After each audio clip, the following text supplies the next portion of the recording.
Hello everybody, welcome to a new mod showcase. Today we are going through the Twilight Forest mod. This is a very common mod which is very well known across the Minecraft community, but this is one of my favourites, so let's get straight to it. Quick disclaimer, the majority of the information in this showcase was gathered from multiple wikis about their Twilight Forest. Enjoy! The Twilight Forest was originally created by Benimatic, but has since had new developers including Drolkus, Tamazed, Killer Demon and Squiggly Androza. The mod is consistently updated, so you can play in almost any version you wish. The mod adds a brand new dimension, the Twilight Forest, which brings life to new mobs, dungeons, bosses, and so much more. The dimension has a progression system to help you explore the Twilight Forest, but is not needed to have an amazing experience from just adventuring through the new biomes and discovering new things. However, for the sake of this video, I will be going through the progression as it is recommended for players to have the best experience, but I will go into more details about different mobs, biomes, bosses and maybe items too in other videos, so stay tuned. So, before you can even explore the Twilight Forest, you must first create the portal to the dimension.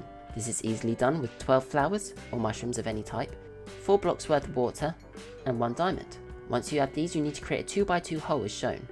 Add the water to all 4 blocks in the hole, and then place the flowers and mushrooms around the hole. Now to activate the portal, you need to simply toss the diamond into the water and voila, your portal should activate. Jump in and you'll find yourself in the Twilight Forest. You are now in a new magical world full of new creatures, new biomes, new bosses and lots of other new stuff. The setting is beautifully laid out with the sky at a constant dusk, so sleep is not possible. However, enemies that spawn at night in the overworld won't spawn unless in caves, etc. To help you explore through the Twilight Forest, you can create a magic map. This is obviously no ordinary map. When opened, it shows an area 4 times bigger than the usual overworld map. However, this cannot be expanded unless a new map is created outside the boundary of the current one you already have. But nonetheless, it is more useful than the usual overworld map. Instead of showing the lay of land, it shows the various biomes and their boundaries separated into various colours. As well as this, it can detect major landmarks with distinct icons. All the types of landmarks that can appear are the Aurora Palace, Cloud Cottage / Troll Caves, Dark Towers, Final Castle, Goblin Knight Stronghold, Hedge Maze, Small, Medium and Large Hollow Hills, Hydra Lair, Labyrinth, Lich Tower, Naga Courtyard, Quest Grove and Yeti Lair. To help even more, the biomes can also be distinguished by the colour on the map. Dark Forest, Dark Forest Centre, Deep Mushroom Forest, Dense Twilight Forest, Enchanted Forest, Final Plateau, Fire Swamp, Firefly Forest, Glacier, Mushroom Forest, Oak Savanna, Snowy Forest, Thornlands, Twilight Clearing, Twilight Forest, Twilight Highlands, Twilight Lake, Twilight Stream, and Twilight Swamp. So this map is highly recommended for newer players using the Twilight mod to help you understand quicker on everything there is to see in this dimension. Once you get the feel of things in the Twilight Forest, you may want to find and attempt to kill the easier bosses to gain their loot and treasure. The first and probably the easiest boss to kill is the Naga. This can be found in the Naga Courtyard. This monstrosity can be powerful if not prepared. Iron armor as well as a good sword should see you through to the end, and the loot it drops will help you further on your journey. The scales of the Naga can help you create the chestplate as well as leggings, which can be worn to give extra protection and fire protection. The first time you touch a Naga scale unlocks a new area which brings you onto the next boss.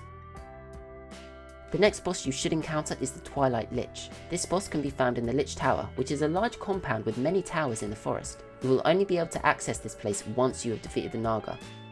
Once you find the Twilight Lich and defeat it, it will drop one of its magical scepters, which will allow you to access one of the 3 new areas which you can now explore, these being the Swamp, the Dark Forest, and the Snowy Forest. These areas can be explored in any way you wish, but certain bosses must be defeated in each area to progress. The Swamp can be one of the 3 choices to progress through the mod. It would be almost impossible to do anything in the Swamp before defeating the Twilight Lich, as the area would be infested with a haze of mosquitoes, so make sure the Twilight Lich is dead before entering. The first thing you will want to do is find the Labyrinth. There are many labyrinths buried beneath the Swamp, however you must find your way to the Minoshroom's prison, where you will find your next target. The Minoshroom will be found here and must be defeated to progress through the Swamp. Once you defeat it, it will drop Meath Stroganoff, which, when eaten, will give you access to the Fiery Swamp. This is where you must go next to finish off your journey in the Swamp. Now that the Minoshroom has been defeated, you may now enter the Fiery Swamp. This area is probably easier to navigate around as there are no mazes or dungeons to get in your way to find the Hydra, the next monster to be defeated. It can be found living in a hollow hill in the middle of the fiery swamp, and again, must be killed to progress. If you manage to defeat the monstrosity, it will drop some fiery blood, which will mark your journey in the swamp complete and can move on to the next area. The next area which you are able to access is the Dark Forest. Before you enter, you will need a trophy from a previous victory against another boss. Now that the curse from the Twilight Lich is lifted, which made things very dark and hard to see, the player can explore the forest. Don't think that you will be able to see very much without some sort of light source though, as it is called the Dark Forest for a reason.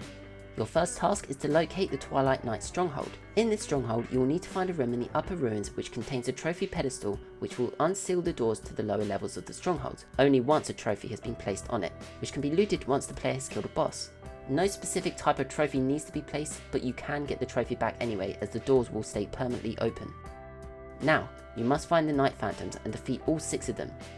Once the final Night Phantom has been defeated, the Curse of Blindness will lift from the centre of the Dark Forest, as well as give you access to the Dark Forest Tower, the final part of your journey in the Dark Forest. The Dark Tower can be found in a small patch in the centre of the Dark Forest. This place can be quite different to the rest of the Dark Forest as it has reddish, autumnal leaves and faded grass. You must enter the Dark Tower and make your way through to the top to defeat the boss, the Yorghast. This creature must be vanquished before progressing further in the Twilight Forest. Once it has been killed, it will drop some fiery tears which will mark your journey in the Dark Forest complete and can move on to the final of the 3 areas. The final area from which the curse of the Twilight Lich has been lifted is the Snowy Forest and Glacier. Without killing the Lich, the player will be slowed and pretty much blinded due to the fact that the snowfall is extremely fast. Now that you can see where you're going, you need to find the Yeti's lair. These hills can be found near the centre of the Snowy Forest biome and has 4 entrances you can get into.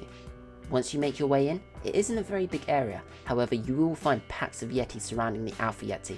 Trust me when I say that you can tell which the Alpha Yeti is, due to its size and power. When you defeat the giant, it will drop some fur, which will give you access to the next part of the region. Now you're on the final part of the region, which is the Glacier. Found in the centre is the Aurora Palace, which has many enemies inside protecting their queen. You'll need to make your way up the colourful palace to find the Snowy Queen in the top room. Be prepared when attempting to fight as she is tough and will attack in various different ways. Once you defeat her, the final part of your journey in the Snowy Forest will be complete and you can now move on to the next step. Now that all 6 bosses from the swamp, the Dark Forest, the Snowy Forest and the Glacier has been defeated, the final part of your journey awaits and you can now access the Highlands. Before the bosses were destroyed, acid rain would constantly fall. Now that's gone, you'll be able to take in the beautiful scenery and know your journey through the mod is due to end. But before it does, you must visit some landmarks if you wish to explore all that it has to offer. You must first make your way to the Troll Caves. These caves lie beneath the Highlands and are made up of vast underground chambers and different types of caves. Some of these caves consist of underground mushroom gardens. Inside one small obsidian vault found here is a chest containing magic beans. These will help you on the next landmarks you must uncover. Now that you are in the hands of magic beans, you will need to find the right type of soil to plant them in and grow them. This soil is Uberous soil, and with any luck, it will grow a giant beanstalk to the clouds above. You may climb the beanstalk, but be warned as there are many giants lurking up there. However, the risk of being killed may be worth it if you can get your hands on the giant's pickaxe. This does mean that you will have to kill a giant to gain this, however you may also craft it with the giant cobblestone and giant logs. You can gain the giant logs and giant cobblestone with any tool, however it will take 64 times the time to mine it. The giant pickaxe can be used to break open larger obsidian vaults in the troll caves, which will lead you on to collecting the Lamp of Cinders. Now that you have the Lamp of Cinders, this gives you the opportunity to burn down the thorns in the Thornlands. There isn't too much to fight here, but you must be careful when navigating your way through the thorns. The reason to get through the Thornlands is to get to the final plateau, which will mark the final destination in your journey across this mod.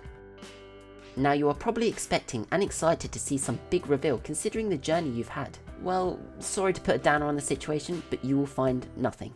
Except empty halls, rooms, and that's pretty much it. So now you're all probably wondering, why the hell did I do all this for pretty much nothing? Well, you sort of didn't, because the mod is still a work in progress, so one day hopefully in the near distant future, we will get a final boss or maybe something even more like a new area to explore to continue the journey in the Twilight Forest, because it looks like something will be there. To me, the ending of the mod doesn't only annoy me, but also excites me for the fact that we can expect something new in the future, considering the mod is constantly updated to newer versions of Minecraft, so it's not like the mod has just been completely abandoned, because it hasn't. Anyway, I hope you all enjoyed the video. As I've said in the beginning, I will do more videos on this mod, going into more detail about the mobs, enemies, bosses, biomes, and anything else that looks interesting. So if you did enjoy, please drop a like and subscribe, as this took a really long time to create and I really do appreciate it, and I hope to see you all in the next video. So until then, bye!